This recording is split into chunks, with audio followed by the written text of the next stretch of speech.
ithi ifana ngamashi ingane nomfana ngamashi ibuyithi negative DNA ngize ngimrefer umuntu ukuthi ihamba ngidedele clip ephelela ngikubiyelele ngwamukele kuzonke indawo la kuzofunya khona le video mabokuqala ngale channel qiniseke ukuthi ucinezela usubscribe uzokwazi ukuthola zonke izinto eziyipostayo kuyona ke channel.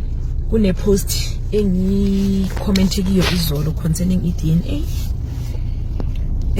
Ngidisturbed ngama comment wabo mama engiwabonela phaya izolo. Thina abomama kaningi sine power kuma decision when it comes to ukuthi singayizala ingane noma ngeke sizale ngenxa ukuthi sine opportunity ukuthi singayikwenza abortion, but abo baba abanayo ipower kaningi kuma pregnancy wethu thina abantu besifazane.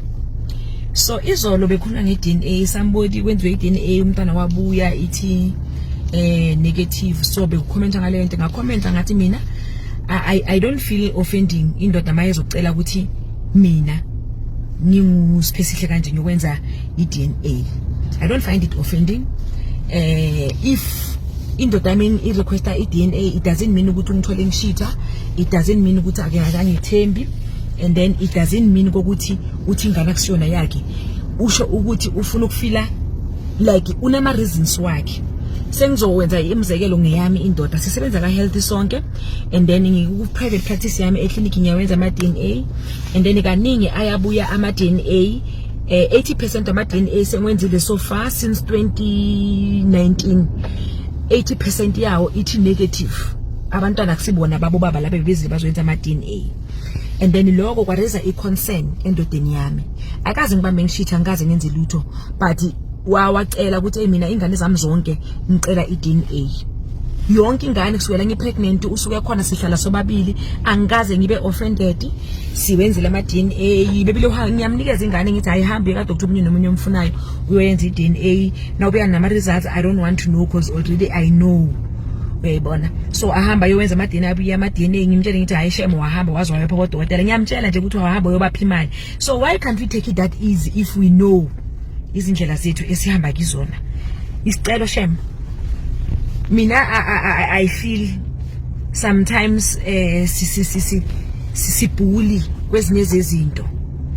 Bakhona abomama ababhuli, so masingafuni ukuprova kulabo abasolayo, singafuni ukwenza ama DNA kulabo aba requestayo.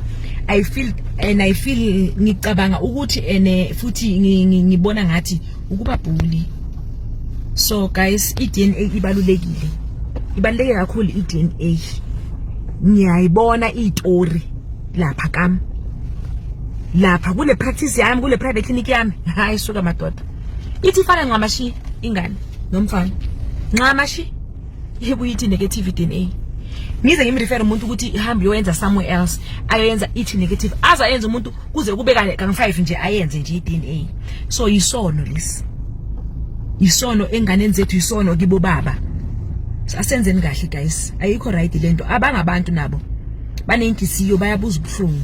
So umuntu manje request iDNA asenzeni ijustice, singabi bully please. Mina ngiyacela nama comment lawa angawathandanga, bakhona bangethukile kokuthi ngizenza ngcono kwathini. If ngizenza ngcono it's okay, but ngizama ukubhula umlilo lana.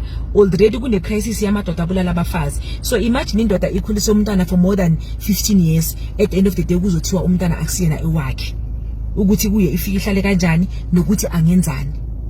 So asivikeleni ingane zethu, sivikele nathi, sivikele nama anger la swa-create kubantu, sinikezeni abantu ijustice please. Mina ngiyazicelela shame. Mawazi indoda ukuthi uyasuspecta ukuthi ngathi akusiyona yalo babothandana naye, rather ungamtsheli ukuthi pregnant, just run away. It's not okay guys. Lesono lesenyisibona lapha ku practice yami, ngikhala inyembezi kesinsikhathi ebusuku. Indoda ikhala inyembezi, indoda ikhali ibongozi, indoda ayithi ikhale itshele the way bithanda ngakhona leyo ngane ngakhona. Guys mina ngiyacela yasi, yo isono lesenyisibonayo asenzeni ijustice please. Ngiyabonga makuthi ngikhulume kabi kwabantu besifazane kwabanye, shame ngiyayixolisela. Nakuthi khona into offendile kule nto engikhulumayo, ngiyaxolisa, kodwa bekuyisiboni isuggestion.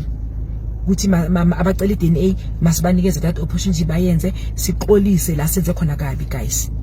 Ngiyinto engicela nje ile kuphela sharp.